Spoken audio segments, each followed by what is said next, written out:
오늘은 첫 시간이 돼서 인문학 도대체 뭘 하자고 하는 것인가, 인문학의 목적, 결론만 먼저 말씀을 드리면, 인문학은 사람다운 사람이 되는데 필요한 독서, 필요한 듣기, 필요한 나눔.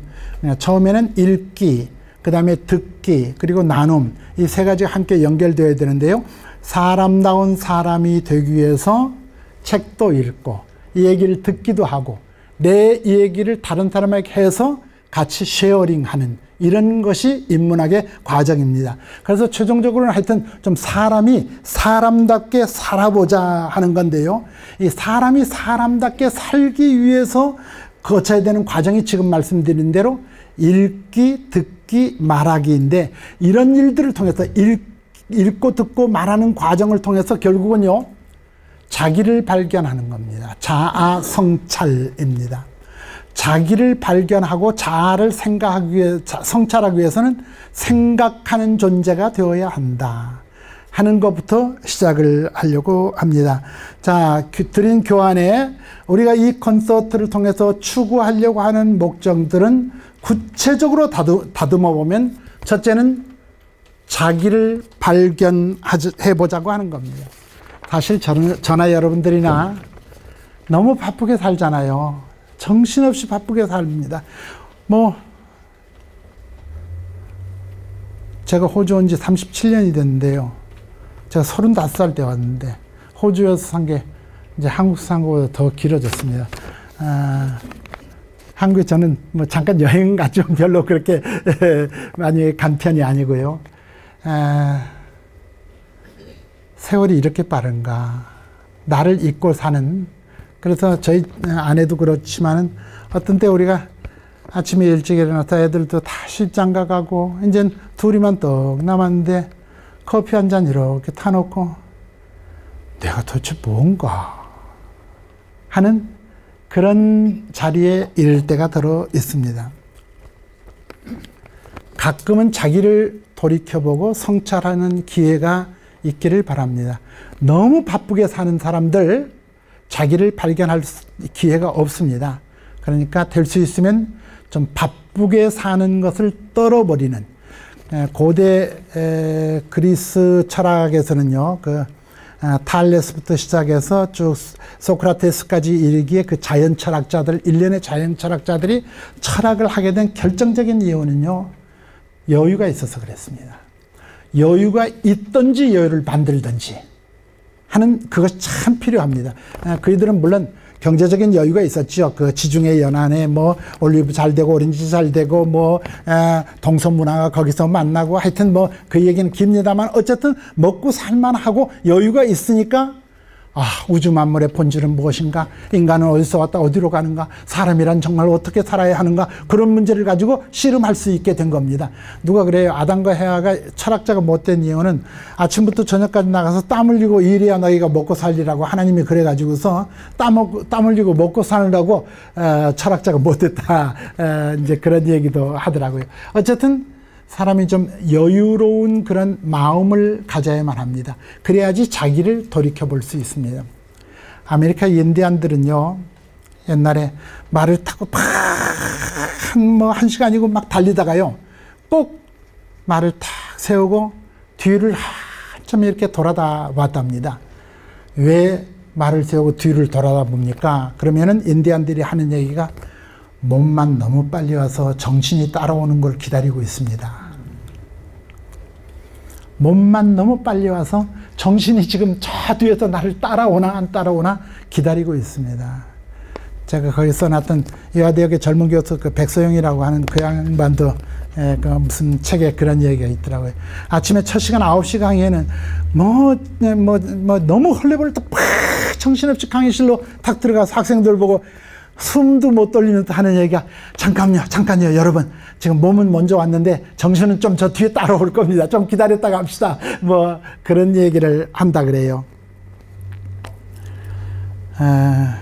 생각하는 삶, 이게 참 필요하다는 것을 강조해 드립니다.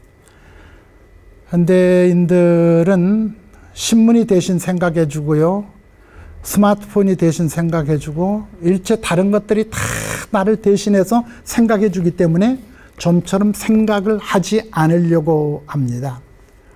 내가 생각을 안 하면은 나는 다른 사람의 노예가 됩니다. 남편이 나를 대신해서 생각해 준다든가, 아내가 내 대신 생각해 준다든가, 그럼 나는 남편과 아내의 노예가 되는 겁니다. 목사나 신부님이, 스님이 나를 대신해서 다 생각하고, 이건 이렇게 하고 저건 저렇게 하고 인생은 이런 거다 다 그렇게 이야기하면, 그럼 나는 목사나 스님의 종이 되어버리고 마는 겁니다. 내가 스스로 생각을 해야지 어떻게 남의 생각한 것을 그냥 무조건 받아들이냐 하는 말씀입니다. 나를 대신해서 생각까지 해주게 되면 나를 대신해서 생각해주는 그의 지배를 받게 되고 그에 의해서 길들여지게 됩니다. 파스칼은 인간은 생각하는 갈대라고 했는데 현대인들은 대놓고 나는 생각하지 않으려고 한다고 말합니다. 그 스콧 피츠제랄드의 밤은 부드러워 영화도 아마 들어보셨을 텐데, 제가 잡기장 책도 낸 게 있는데 늘 잡기장을 쓰거든요. 가지고 다니면서 며칠 전에 쓴 잡기장입니다. 그녀는 지금이나 앞으로나 자신에게 가장 큰 죄는 자신을 속이는 것임을 알게 되었다. 시간이 오래 걸리기는 했지만 그래도 그것을 배웠다. 생각하라. 아니면 다른 사람이 너 대신 생각해주고 너에게서 힘을 빼앗아가고 너의 타고난 취향을 왜곡하고 너를 다스리고 너를 교화하고 너를 소독하게 될 것이다. 밤은 부드러워해서. 파스칼은 인간은 생각하는 갈대라고 했지만 현대인들은 인간은 생각할 수는 있지만 생각하지 않는 존재라고 말한다. 생각은 그냥 쉽게 당연히 할 수 있는 것이 아니다. 이제부터 정말 생각하고 살아야 되겠어. 다짐하고 결심하고 노력해야 할 수 있는 것이 생각하는 것이다. 밤은 부드러워의 주인공 니콜은 자신에게 명령한다. 생각하라. 생각하라. 그렇지 않으면 남이 너를 대신해서 생각하게 된다. 내가 생각을 안 하면 생각이라는 놈이 사라지거나 중단이 되는 게 아니다. 남이 나를 대신해서 생각해 주게 되고 그럼 나는 생각이 없는 텅 빈 상태가 되는 것이 아니라 남의 생각으로 꽉 찬 상태가 되어버린다. 여기에 두 가지 문제가 생긴다. 첫째는 남이 나를 대신해서 생각해주면 그 남의 생각이 나를 지배하고 나를 길들이게 된다. 이건 부부 사이도 그렇지만 권력과 정치에서는 더더구나 그렇다. 둘째는 남이 나를 대신해서 생각해주면 머릿속이 꽉 차 있으니까 나는 생각을 하고 있다고 착각하게 되고 남의 생각을 내 생각이라고 여기게 된다. 결국은 내가 나를 속이게 된다. 이것은 치명적인 큰 죄다. 생각을 하지 않던 사람이 생각을 하면 갑자기 영혼 없이 살던 사람이 영혼이 생겨나서 세상이 넓어진다. 관계의 변화가 생겨난다. 보수적인 사람들은 그걸 대단히 위험하다고 생각하지만 현대인들은 그래서는 안 된다. 뭐 그런 글입니다.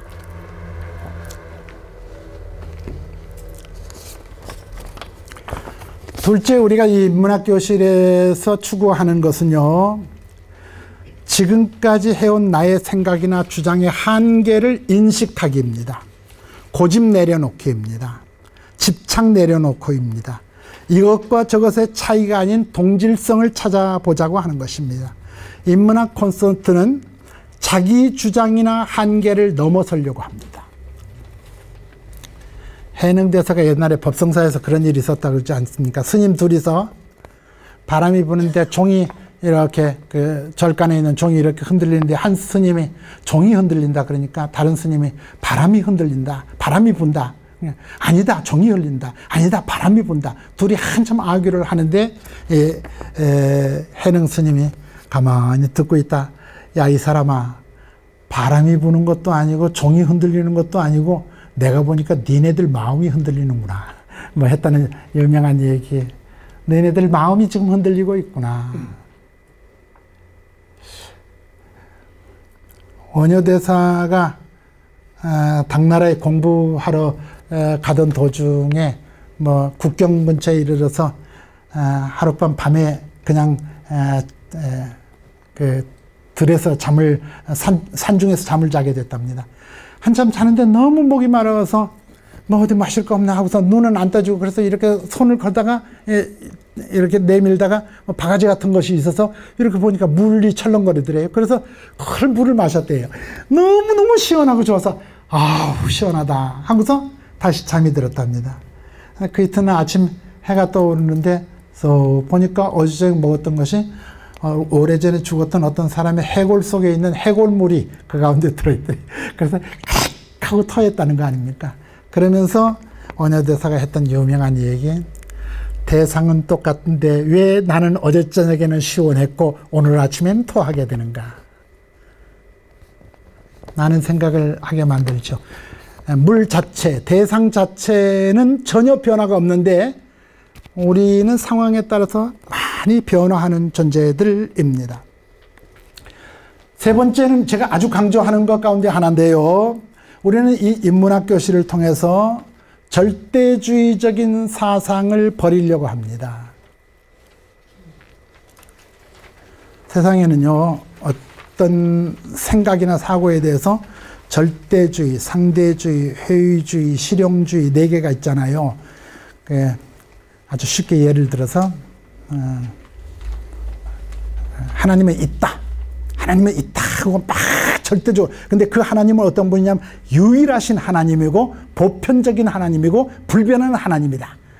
혹은 뭐 거기다 진리라고 해도 진리는 있다. 진리는 절대적이고 보편적이고 변하지 않는 것이 진리다. 뭐 하여튼 뭐든 사랑을 넣어도 되고 뭐든지 무엇을 넣든지 상관없습니다. 어쨌든 하나님이라고 예를 들읍시다.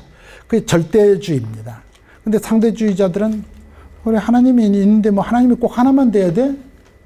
서양 사람들의 하나님도 있고 동양 사람들의 하나님도 있고 인도의 하나님도 있고 중국의 하나님도 있고 유태인들의 하나님도 있고 기독교의 하나님, 무슬림의 하나님 많이 있잖아. 하나님을 꼭 절대화시켜서 하나다, 뭐 불변한다, 뭐 이렇게 꼭 이 얘기해야 돼? 하고서 이 얘기하는 상대주의가 있습니다.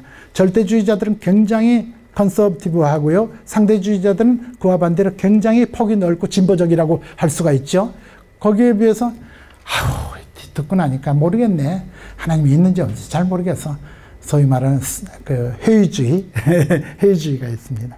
그리고 마지막은 현대인들입니다. 현대인들은 그 하나님이 있든 없든 나하고 무슨 상관인데 내가 살아가는데 뭐 필요해? 그 하나님 밥 줘, 물 줘, 무슨 돈 줘.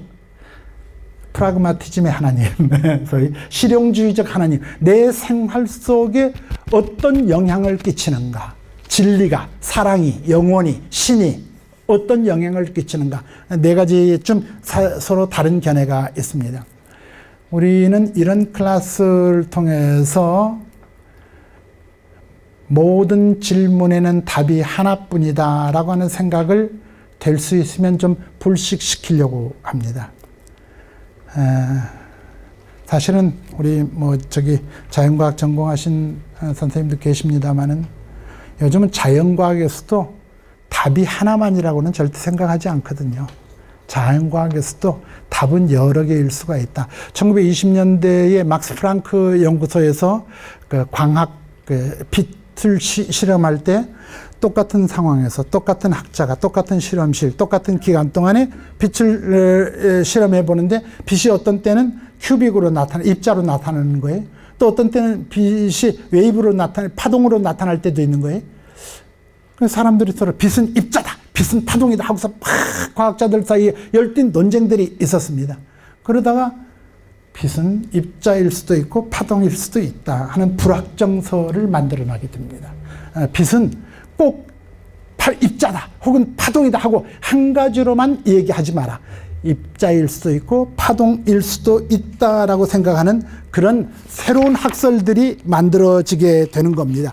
그런 것들을 통해서 우리는요, 세상에 답이라고 하는 건 꼭 하나만 있는 것은 절대로 아니다. 여러 개의 답이 있을 수가 있다. 이것이요, 고전 물리학이 현대 물리학으로 넘어오면서의 그런 과정이기도 한데, 그런 것이요, 인문, 사회과학, 철학, 신학에 미친 영향들이 진짜 너무너무 큰 겁니다. 과학자들은 순수하게 과학만 연구했는데 그 과학적인 발견과 탐구들이 굉장히 다양한 대답을 하게끔 그렇게 만들어지고, 그것이 모더니즘에서 포스트 모더니즘으로 넘어가는, 근대주의에서 근대 이후 시대로 넘어가는 이런 길목이 되어지는 것을 우리가 보게 됩니다. 똑같은 것도 뭐 보는 눈에 따라서 다 다르잖아요. 뭐 여기 써놓은 대로 뭐 고야의 벌거벗은 마하가 예술이냐 보는 눈에 따라 다르죠. 이쪽에서 보느냐 저쪽에서 보느냐, 미술가가 보느냐 문외한이 보느냐 과학자가 보느냐 사람에 따라 다 다릅니다. 남자가 보느냐 여자가 보느냐 따라서 다릅니다. 하여튼요, 세상은 절대적 기준만은 없다. 모든 것은 다 상대성을 가지고 있고 일리로 만들어져 있다. 그래서 우리는 이 인문학 교실을 통해서 다른 사람의 시각에서 보는 눈을 길러나가자. 타인의 입장에서 이해하는 태도를 자꾸 연습해야만 한다. 근데 이게 한국 사람들이 참 굉장히 쉽지 않습니다. 특별히 남자들이 굉장히 어렵습니다. 가부장적인 전통과 문화 속에서 자라난 사람들은요, 진짜로 다른 사람들을 이해한다고 하는 것이, 여보 내가 말하면 들어, 내 말이 맞아, 뭐 이렇게 나오지, 당신 말에 일리가 있네, 그 애들 말도 들어볼 필요가 있네, 이렇게 안 되는 겁니다. 이게 동양 사람들의 결정적인 한계인데요. 후에 이런 건 더 이제 좀 공부해 보겠습니다만, 하여튼 다른 모든 사람들에게도 일리가 있다. 나도 하나의 상대성에 지나지 않는다. 절대적인 것이란 절대로 없다 하는 거, 그런 것을 훈련시키려고 하는데 우리의 목표가 있습니다. 뭐 황희정 스승의 이 얘기는 여기 예로 다 써놨는데 뭐 아시는 얘기 아닙니까? 황희정 스승이 어느 날 그 집에서 일하던 그 종이 하나가 아침에 들어와서, 아이고 뭐 나는 정말 억울합니다. 그래서 뭐 자기가 막 설명을 하는 거예요. 그러니까 황희가 이 얘기를 다 듣고 나니까 그 말이 맞거든요. 그래서 참 네 말 맞다, 그래 알겠다 하고 나갔습니다. 근데 조금 있다가 또 다른 종이 또 들어와서, 아까 그 종 말이 틀립니다. 정말 저는 진짜로 억울합니다. 자 들어오십시오. 자초지종을 하고 하나하나 설명하는데 다 듣고 나니까 그 말도 옳거든요. 황혜정 선생님, 그래 그 말도 참 옳다, 네 말도 맞다, 알겠다, 그런 거예요. 그걸 내보낸 거예요. 옆에서 조카가 그 두 사람 얘기를 다 듣고 있다가 조카가, 아니야 아저씨는 아까 그 종의 말이 맞던지 이 종의 말이 맞던지 둘 사람 거 한 사람 맞다 그래야지 어떻게 둘 다 맞다 그럽니까? 그러니까 황희가 하는 얘기고, 들어보니까 네 말도 맞구나. 우리는 그런 데 대해서 그것을 농담으로 여기고 여유 없이 지나갈 것이 아니라 굉장히 다른 사람의 시각에서 보는 눈들이 우리에게 많이 필요하다고 하는 말씀입니다. 미국 동부의 한 대학 캠퍼스에서 일어난 성추행 사건에 대한 예 거기 써놨는데요. 미국 동부에서 작년입니다. 해진 다음에 대학 캠퍼스에서 일군의 남학생들이 어떤 여학생을 성추행했습니다. 그 사건이 터진 이후 대학 당국에서는요, 모든 여학생들의 전화에다가 혹은 이메일에다가 저녁 7시 이후 해진 다음에는 캠퍼스 밖에 혼자 나가지 마십시오. 나갈 일이 꼭 있다면 둘이나 셋 짝을 지어서 나가십시오 하고서 대학 당국이 모든 여학생들에게 다 공지를 했습니다. 여학생들이 모였습니다. 대학 당국에 이런 불합리한 처사가 어떻게 있을 수 있냐. 제대로 하려면은 저녁 7시 이후 해진 이후에 모든 남학생들은 절대로 나가서는 안 된다. 남학생들이 나가면 경찰을 불러서 체포하겠다. 그렇게 말해야지 그게 정당한 거지. 어떻게 여학생들 보고 저녁 7시 이후 어두운 다음에 나가지 말라고 하느냐. 많이 우리를 하여금 쇼킹하게 만드는 그런 예화들입니다. 그래서 이런 얘기들을 제가 예를 이렇게 들어서 쉽게 말씀드리는 것은 집단적 편협성.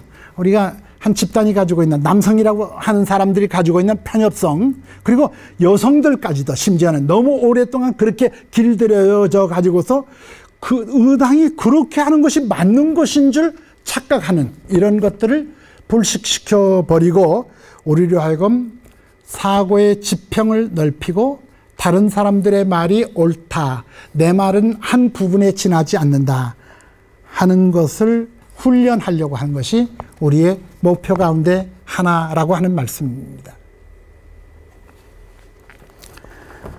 네 번째로 우리 인문학 콘서트는요 서로 피차 협력해서 전체를 이루어가며 함께 힘을 모아 넓은 세상을 만들어가는 나 역시 하나의 작은 조각에 불과하다고 하는 겸손의 훈련입니다. 호주 원주민들 그림 많이 보시잖아요.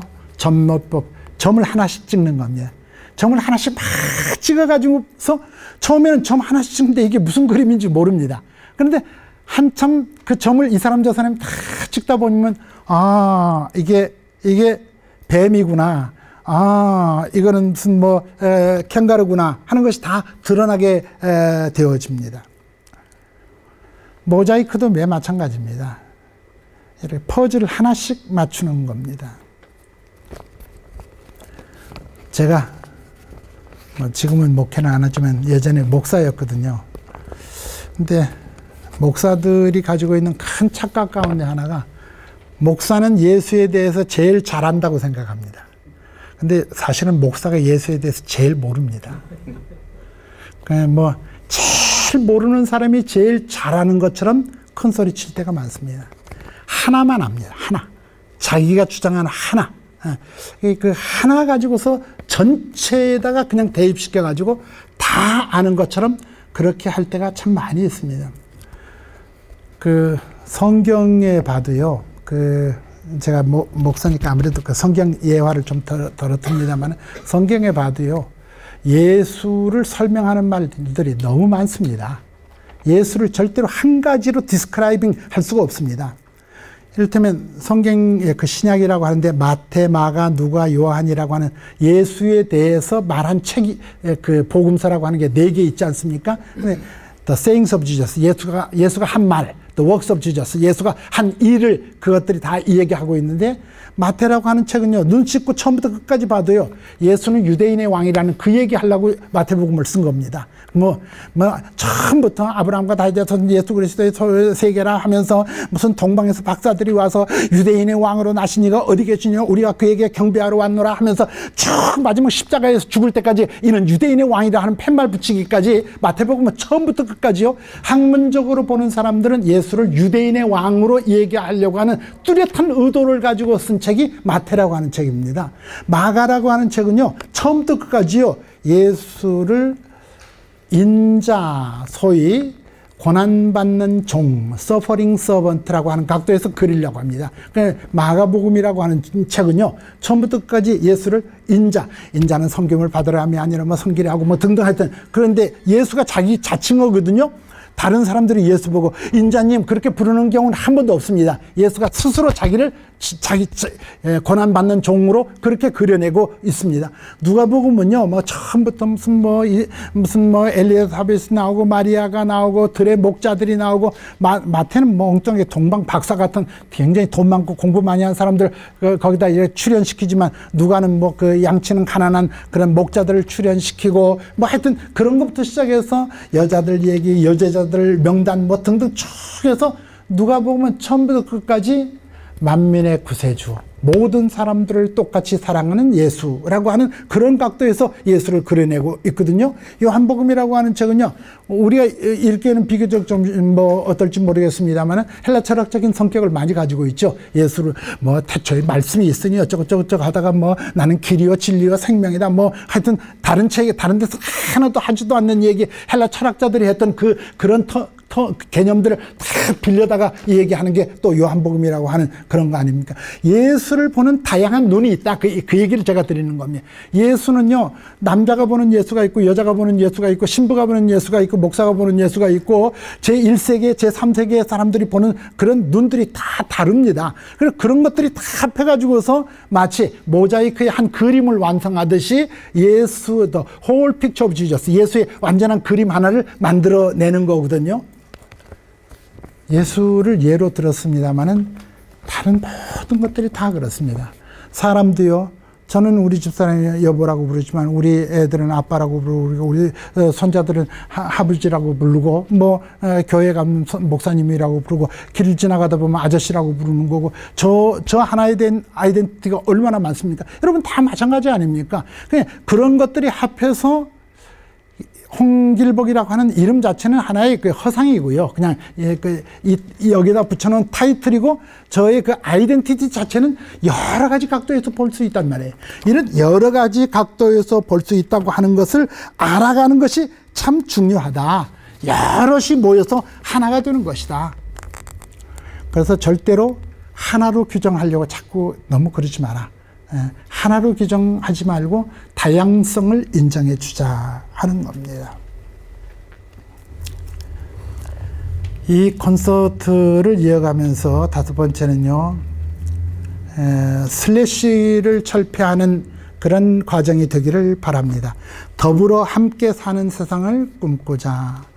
남자와 여자, 어른과 아이, 너와 나, 하나님과 사람, 자연과 사람, 하나님, 가진 자와 못 가진 자, 해빈 그룹, 해빈 나싱 그룹, 건강한 사람, 장애인, 내국인, 외국인, 원주민, 이민자, 일체의 모든 갑과 을 사이에 그려져 있는 빗금들을 철폐하여 더불어 함께 사는 세상을 만들어 나가는데 한번 같이 좀 노력해 봅시다 하는 겁니다. 그런 면에서 인문학은 공부하면 할수록 점점 사회적 약자를 편들어 주게 됩니다. 이건 참 어쩔 수 없이 공부하면 할수록 건강한 사람보다는 약한 사람, 가진 사람보다는 못 가진 사람, 배운 사람보다는 못 배운 사람, 남자보다는 여자, 어른보다는 아이들, 이런 계층적으로 볼 때 그런 사람들을 편들어 주게 되어져 있습니다. 제가 지난해 전라남도 강진의 다산 초당에 가서 하룻밤 자고 왔는데요. 여러분들도 한번 기회 있으면 한번 한국에 가셨을 때 강진에 한번 들려보시면 참 좋겠습니다. 신해 사옥 때 1800년 정조가 죽고 나서 그리고 그 이듬해 큰 사옥이 일어나면서 그만 그 정씨 일가뿐만 아니고 모든 남인들이 다 이제 쑥대밭이 되어져가는 그런 과정들이 있었지 않습니까? 우리 한국에요, 이 북인과 남인, 경상도와 전라도 등등 이런 모든 것들이요 절대로 간단한 그런 이게 지금 이렇게 풀려질 수 있는 문제가 아닙니다. 이건 굉장히 오랜 전통을 가지고 있는 그런 내용들이 그 밑에 쭉 깔려져 있기 때문에 그건 또 공부를 좀 더 해야 될 부분입니다. 그건 그렇고요. 하여튼 강진에 갔었는데 초당에 가서 하룻밤 같이 같이 갔던 사람하고 옛날 시골집에서 같이 자고 하여튼 좋은 얘기들도 많이 듣고 그리고 그 이튿날 아침 강진 읍내에 나왔습니다. 하여튼 물론 정영 선생 평전도 읽고 다 그랬습니다만은 강진 읍내에 나와서 사의제에 들렸습니다. 사의제는 뭐냐면요. 다산 선생이 정부에 와서 1801년에 와서 18년을 있었잖아요. 1818년까지 18년 동안 50살에 와서 68살까지 그 정배 생활을 하면서 처음 4년인가 5년을 하여튼 그 집을 못 구해가지고 옛날 강진 읍내 어떤 주막집에 가서 그 주모하고 그 집 딸하고 같이 이렇게 살았었습니다. 그리고 나서 그 다음에 지금의 다산 서원 그쪽으로 자리를 정해가지고서 이사를 가서 거기서 이제 15년을 있게 되는데 처음에 한 3, 4년 강진 읍내에 있었던 그 주막집에서 몇 년을 있다가 나가시면서 이제 저쪽으로 이사를 가시면서 그 집에다가 당호를 하나 지어줬습니다. 그 당호를 지어준 당호 이름이 사의제라고 하는 당호를 지어줬습니다. 그래서 그 다산이 쓴 사의제라고 하는 글이 거기 있어요. 제가 사진 찍어온 것도 어디 있는데 참 다산의 인품과 인격이 거기 그대로 이렇게 드러나게 되는데요. 사의제, 네 가지 마땅히 행하는 집. 이 집은 이게 이게 주막집인데요. 술집인데요. 팝인데. 근데 그 팝에서 몇 년 좀 있었다고 해서 그 주막집 주모한테 당호 지어줄 건 아니거든요. 그건 신사임당한테 정도나 지어주지요. 그 뭐 괜찮게 사는 사람들한테 당호 지어주지. 그럼 뭐, 주모, 술집 아줌마한테 이 집이 사의제다 해서 그거 지어줄 만한 집이 아니잖아요. 그런데 그 집에다가 당호를 지어주는 겁니다. 네 가지 이 집은 이런 것을 지키는지, 첫째는 마음을 깨끗이 하고, 둘째는 말은 적게 하고, 셋째는 행동은 신중하게 하고, 넷째는 의관은 단정히 한다. 뭐 이제 그게 사의제거든요. 사의제. 제가 하는 6시간 동안 여기다 놓고 6시간 끝나면은 고마워서 신정 선생님 드리려고, 신정 선생님 드리려고. 이 사의제를, 글의 내용을 제가 말씀드리는 것이 아니고, 시골의 한 주막집 주모에게조차도 사대부의 집에나 어울리는 당호를 지어주므로 사람을 결코 가벼이 대하지 아니하고 사람을 그의 소유나 직업에 따라 낮추어 보지 아니하고 모든 인간을 대등하게 여기는 정약용의 목민심서가 이것을 상징하는 겁니다. 목민심서 다 못 읽으셔도 사의제, 그렇구나. 뭐 이게 술집 아줌마한테 이런 거를 지어주는 대석학이 있었구나. 17세기에. 그런 걸 우리가 생각하게 되는 겁니다. 여섯째로 인문학의 목표는 균형 잡힌 인간을 지향합니다. 균형 잡힌 인간, 이것을 동양에서는 중용이라고 합니다. 거기 조금 읽을게요. 대학과 논어와 맹자가 가르치는 핵심 개념을 사덕이라고 하는데 인의 예지입니다. 근데 이 인의 예지가 참 중요하고 기본적인 것이긴 하지만은 인의 예지, 그것을 가르쳐서 자기만 옳고 자기 주장만 내세우고 자기만 최고라고 여긴다면 그 사람은 소인배에 지나지 않습니다. 다른 사람도 그렇게 여길 줄 아는 사람이 대인입니다.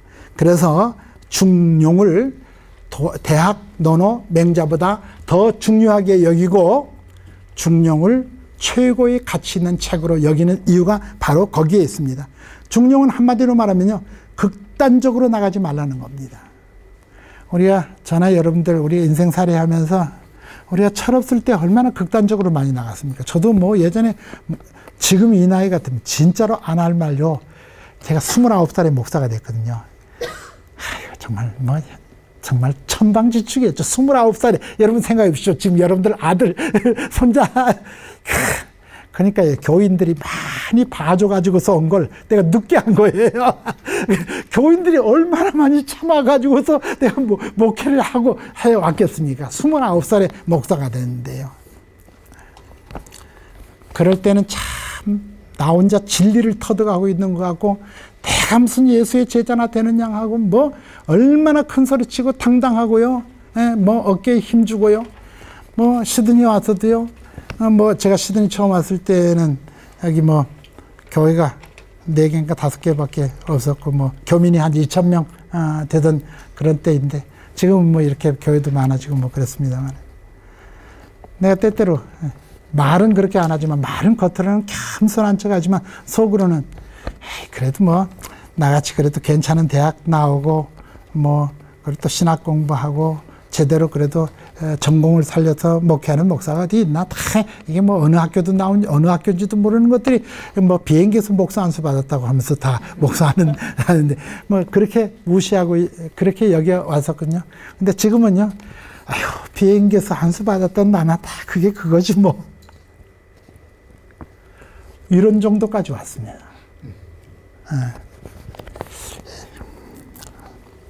극단적으로 나가고 자기만 잘난 척하거나 자기만 진리의 진리를 다 소유하고 있는 사람인 척 그렇게 여겨서는 안 됩니다.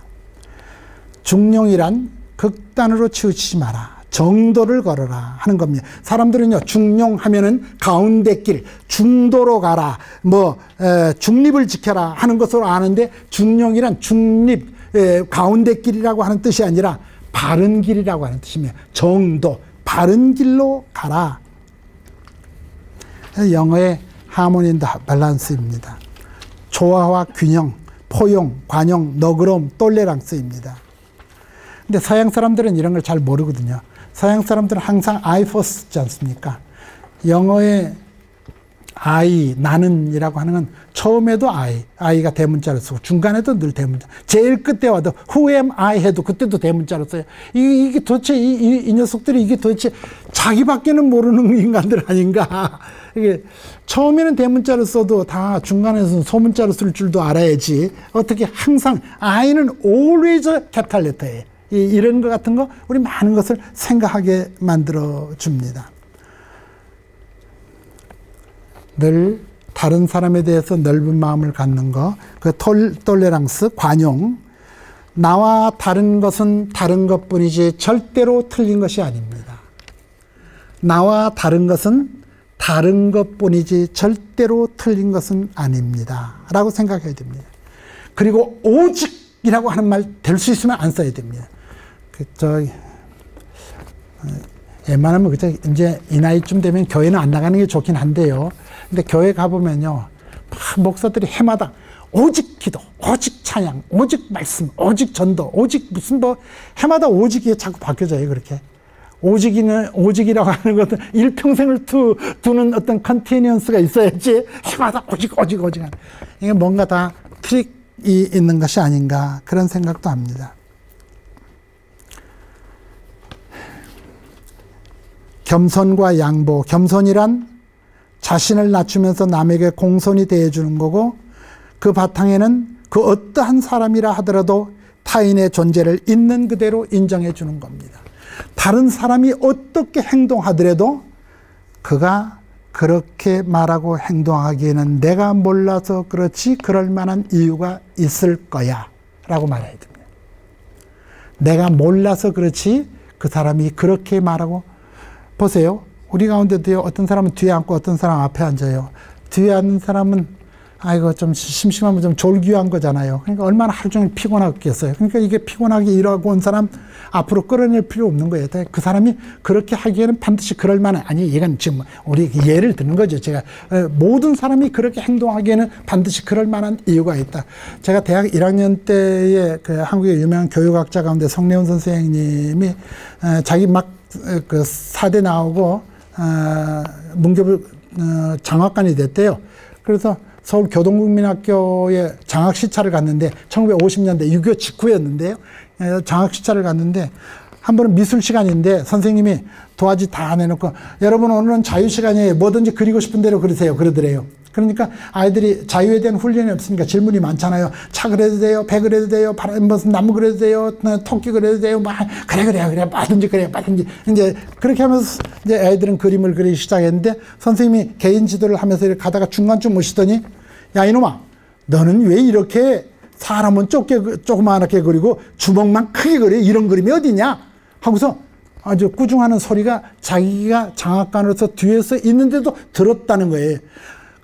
그러니까 다시 그려! 하고서 말을 하니까 애는 벌써 크레용 색칠을 다 했는데 막 베끼려고 그러는데 베껴주지도 않고 하여튼 그러는 동안 시간이 끝나서 그림을 전부 가지고 이제 교무실로 갔습니다. 성령 장학관이 교무실에 가서 아까 그거 그림 좀 보자 그랬더니 그림을 이렇게 내놓는데 어떤 학교를 그렸는데 그게 미동국민학교 이렇게 그리고 자기네 학교 그랬는데 학교 입구에 애를 둘을 그렸는데 하나는 새끼손가락보다 더 조그만하게 그리고 하나는 주먹보다 더 큰 애를 그렸는데 그 애가 주먹을 이렇게 팔을 들었는데 그 팔이 얼굴에 한 3배쯤 되게 이렇게 크게 그 주먹을 걸고 이제 때리려고 하는 그런 그림을 그렸더라는 거예요. 그래서 그 그림을 이렇게 한참 보다가 이 선생님이 걔를 불렀어요. 불러서 이제 나무 그늘에 가서 야, 너는 무슨 그림을 그렸는데 선생님한테 야단을 맞았냐? 선생님도 옛날에 그림 못 그려서 야단 많이 맞았어. 너는 뭘 그랬냐? 이제 자기 이제 같이 이렇게 통화시키는 거지. 그랬더니 걔가 갑자기 하는 얘기가 나는 월사금을 못 냈단 말이야. 하고 소리를 지르더라는 겁니다. 무슨 그림을 그렸니? 하고 물어봤는데 나는 월사금을 못 냈단 말이에요. 그래서 이제 자초지종을 다 이렇게 물어보니까 하여튼 어느 학교에서 월사금 밀린 애들은 다 집에 가서 가져오라고 가방은 넣고 가서 월사금 가져가서 가방 찾아가라고. 우리도 어렸을 때 그런 경험들 따라 있거든요. 하여튼 그런 거예요. 근데 얘가 월사금 이제 받으러 자기 아빠는 남대문 시장에서 그 행상을 하는데 막 남대문 시장까지 가서 하여튼 아빠한테 얘기해가지고서 월사금 그때 뭐 10원인가 뭐 15원인가 그걸 받았대요. 하여튼요. 그걸 받아가지고 이 어린 게 너무 좋아가지고 주머니에 넣지도 않고 그걸 가지고서 미동국민학교까지 뛰어온 거예요. 근데 학교 문 앞에 다 왔는데 어떤 깡패처럼 생긴 중학생 애가 이걸 딱 한 대 주워받고서 그 돈을 뺏어가는 겁니다. 오늘 그림에 뭐든지 그리라 그러니까 그 그림을 그린 거예요. 이 세상에는 얼굴보다 5배 큰 손도 있을 수가 있다. 그렇죠. 모든 사람에게는 그렇게 행동할 만한 그럴 이유가 충분히 있다. 이런 것들을 인문학교실에서 자꾸 훈련해 나가는 이런 게 우리가 필요한 거다 하는 겁니다. 이런 걸 좀 해보자. 그래서 누가 무슨 얘기를 하고 누가 어떻게 말하고 행동한다 할지라도 그럴 만한 이유가 있을 거야. 내가 몰라서 그러는 것 뿐이지. 조금 넘어갈게요.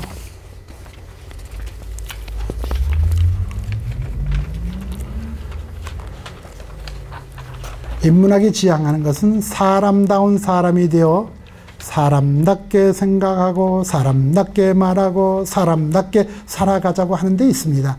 그래서 이 클래스를 통해서 결국 우리는 지금까지 몇 가지 말씀드린 대로 자아를 성찰해보고 생각해보고 생각하는 것은 사람에게만 주어져 있는 특징이니까 생각하는 훈련을 자꾸 하자.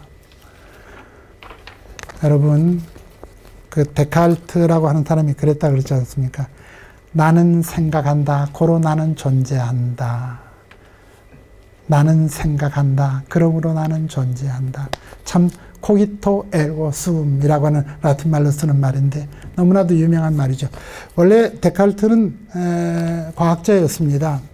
신부이기도 했지만 과학자였는데 데카르트는 자꾸 사람들에게 생각하도록 그렇게 부추기는, 근데 그 생각하는 것을 회의적 방법론이라고 했잖아요. 데카르트는 생각해라, 의심해라, 의심해라. 모든 걸 다 의심해라. 제일 의심할 수 없는 것이 수학적 진리라고 그때까지 믿었는데요. 1 더하기 1이 2다 하는 것은 의심할 수 없는 사실 아니냐. 그런데 데카르트는 혹시 알아? 신이 우리의 머리를 혼란스럽게 해서 1 더하기 1이 3이나 4인데 2라고 우리를 하여금 착각하게 만들었는지도 모르잖아. 그런 정도까지 의심해보라는 겁니다. 의심해라. 수학적 진리까지 의심해봐라. 근데 끝까지 아무리 의심해도 끝까지 의심할 수 없는 게 한 가지가 남습니다. 뭔지 아십니까? 혹시? 의심하고 의심하고 의심해도 마지막까지 의심할 수 없는 거. 사람은 생각합니다. 생각. 의심하고 있구나 하는 건 의심이 안 되는 거예요. 아, 내가 지금 의심하고 있구나. 내가 의심하고 있다고 하는 게 뭡니까? 내가 생각하고 있구나. 내가 사고하고 있구나 하는 것은 확실한 진리라는 겁니다. 그러니까 의심하다, 모든 것을 의심하지만 마지막까지 의심이 안 되는 건 의심하고 있는 존재로서의 나. 그래서 그 의심하고 있다고 하는 것이 바로 생각하는 거니까 생각한다. 그러므로 존재한다. 하는 명제가 만들어지게 되어집니다.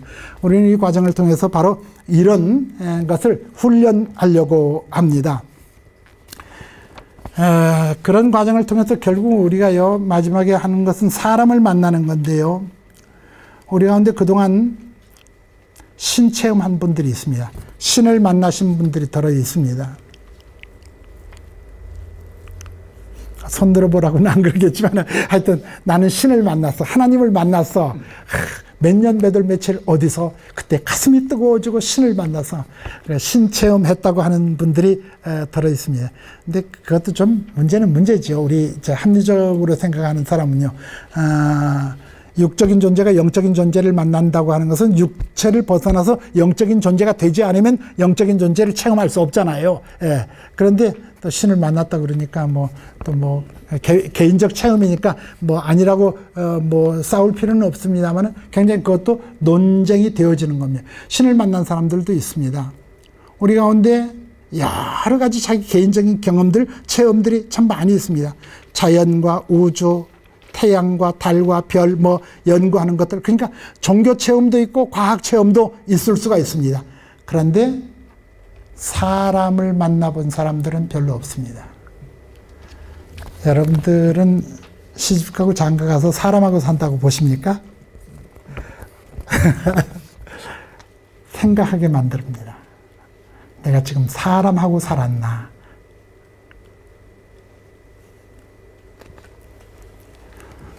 오늘 우리가 살아가는 시대는 비인간화 되어가는 시대라고 말합니다. 휴머니제이션에다가 앞에 DE를 붙여서 디휴머니제이션, 비인간화 되어가는 시대가 되었습니다. 심지어는 동물화 되어간다고까지 말합니다. 사람들은요, 사람하고 결혼하는 것이 아니고 돈하고 결혼하고 학벌하고 결혼하고 그렇지 않습니까? 사람들은요, 그에게 있는 타이틀과 그에게 있는 백그라운드, 그의 성격, 그의 성품, 그가 나를 사랑하니까 등등 다른 요소들 때문에 사람과 사람이 만납니다. 진정으로 리얼리 정말로 사람다운 사람과 우리가 함께 만나서 지금까지 살아왔느냐, 많은 것을 생각하게 만들어줍니다. 현대사회는 더더군다나 돈 하면서 돈밖에 모르는 자본주의 시장경제 체제 아닙니까? 돈과 명예와 권력만이 최고인 줄 아는 이런 시대 속에서 우리는 진정으로 사람 만나기가 참 어렵습니다. 원대한 목표 때문에 좀 우리가 힘듭니다. 이 과정이요. 그러나 목표를 이루지는 못해도 고민만이라도 할 수 있도록 여러분들을 초대합니다. 이 클래스는 함께 생각해보고 고민하기 위한 클래스가 되기를 바랍니다. 자, 그리고 마지막은 이 인문학 콘서트가 저로서 끝나지 않고 제가 이제 처음 이렇게 스타트 라인에 이렇게 쓰긴 썼습니다만은 계속해서 좋은 선생님들을 지금 이렇게 모시고 준비하는 과정에 있거든요. 굉장히 우리는 많은 것을 생각하게 되고 배우게 되고 이런 과정을 통해서 폭넓게 나뿐만 아니라 내가 소속되어 있는 한인사회, 더 넓게는 이 호주사회 속에서 무엇인가 좀 더 보람있고 기쁘고 뜻있는 그런 삶을 살기를 바라면서 이 클래스를 시작합니다. 그러기 위해서 처음 스타트를요, 제가 좀 힘든 얘기를 하긴 했지만 제일 마지막 얘기가 제일 중요합니다. 재밌게 공부하시길 바랍니다. 즐길 수 있게 되기를 바랍니다. 제가 거기 써놓은 말 가운데 지지자 부려 호지자, 호지자 부려 낙지자, 이게 참 논에 나오는 이런 얘기들이 다 참 좋은 얘기들이죠. 아는 것은 좋아하는 것만 못하고 좋아하는 것은 즐기는 것만 못하느니라. 즐길 줄 알아야만 한다. 인생이란 하나의 놀이 아닙니까? 우리만 지금 힘들지 제 손녀 오늘도 왔었는데요. 이게 3살밖에 안 된 손녀는 온통 모든 것이 다 장난감입니다. 일체 무슨 인형 갖다 놓고도 쉐어하자고 하면서 오렌지 뜯어서 그거한테 먹이고 하면 지가 먹고 다 그런 거 아닙니까? 인생이 온통 다 놀이란 말이에요. 심심할 틈이 없더라고요, 얘들은요. 인생 모든 게 다 놀이니까. 인간은요, 요한 호이징가의 얘기대로 놀이의 동물, 호모 루덴스, 인간은 놀이의 동물입니다. 우리는요, 어렸을 때 놀았던 걸 지금 어른 돼서 어렸을 때는요, 네가 섹시해, 내가 신랑 할게 하면서 막 우리 소꿉장난하고 놀았던 게 그대로 커서 지금 네가 신랑하고 내가 섹시하고 그거 하는 겁니다. 돌 가지고, 모래 가지고서 얌얌얌, 풀 가지고서 요거 얌얌얌얌 했던 거 그거 지금 우리가 조금 더 양념 쳐가지고서 그렇게 하는 것에 지나지 않습니다. 이게 다 놀이의 연장입니다. 근데 그 놀이를 잘 해야만 합니다. 놀이를 놀이답게 잘 해야 됩니다. 놀이를 잘 하려면요, 호모 루덴스를 얘기했던 호이징가는요, 놀이를 잘하는 데는요, 규칙도 필요하고 생각도 필요하고 시간도 필요하고요. 놀이 무조건 노는 게 아니고 이게 40분 논다든가 45분씩 이렇게 놀아야지 재미난 거지, 무작정 하루 종일 축구해 이렇게 하면 그건 재미없는 거거든요. 이게 놀이에는 시간도 있고요. 또 줄도 쳐놔서 여기 밖에 나가면 안 됐던데 하여튼 어떤 다 룰들이 거기 있게 마련인 겁니다. 놀이의 규칙들이 있습니다. 이런 놀이를 통해서 인생이 풍성하게지고 아름답게 됩니다. 잘 놀 줄 모르는 사람은 절대로 인생을 성공적으로 살 수가 없습니다. 잘 노는 걸 해야만 합니다. 우리 애들 이렇게 길러보니까요, 자기가 좋아하는 거, 자기가 노는 거, 그걸 잘 우리가 시키면은 성공합니다. 애들 공부 안 하는 애들이요, 자꾸 공부해라, 텔레비 그만 보고 공부해라, 그렇게 해가지고 성공 못 합니다. 정말로 공부에 성공할 애들은요, 공부 자꾸 하는데, 야, 너 왜 자꾸 그렇게 오래 공부하냐? 너 그냥 그만 공부해라. 텔레비도 좀 봐라. 뭐 이런 정도가 되는데도 자꾸 공부하는 애들이 그게 공부가 재밌어서 하는 애기 때문에 걔는 성공할 수가 있습니다. 근데 억지로 막 아침부터 저녁까지 학원 돌리고 막 이렇게 해가지고서 해보십시오. 되나? 절대로 안 됩니다. 내가 무슨 대단한 예언자는 아니지만요. 사람은요, 자기가 좋아하는 거 해야 됩니다. 자기가 즐기는 거 해야 되고, 그 즐기고 좋아하는 것을 발견해 주는 것까지는 부모의 책임일 수가 있습니다. 부모가 그것까지 해주는 것이지 그 대신 놀아줄 수는 없는 겁니다.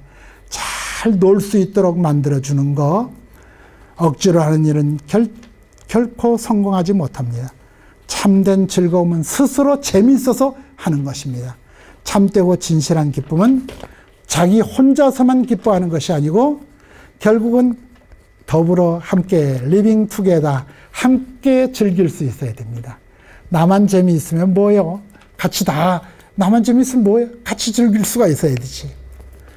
어떤 미국 선교사인지 호주 선교사인지 아프리카에 어디 가서 이제 버스를 이렇게 기다리면서 버스 정거장에서요, 버스를 기다리다가 애들이 한 10명이 거기서 줄넘기도 하고 뭐 이렇게 노는데, 이 선교사가 애들을 딱 부르더니, 야, 너희들 여기서 달리기 한번 하자. 10명 쭉 세워놓고 저 나무까지 가서 달려서 1등 돌아오는 애는 이 큰 초콜릿 줄게 하면서 초콜릿을 탁 보여준 거예요. 그러니까 탁 세워놓고 레디 고! 하고 말했는데 한 명도 안 간 거예요, 애들이.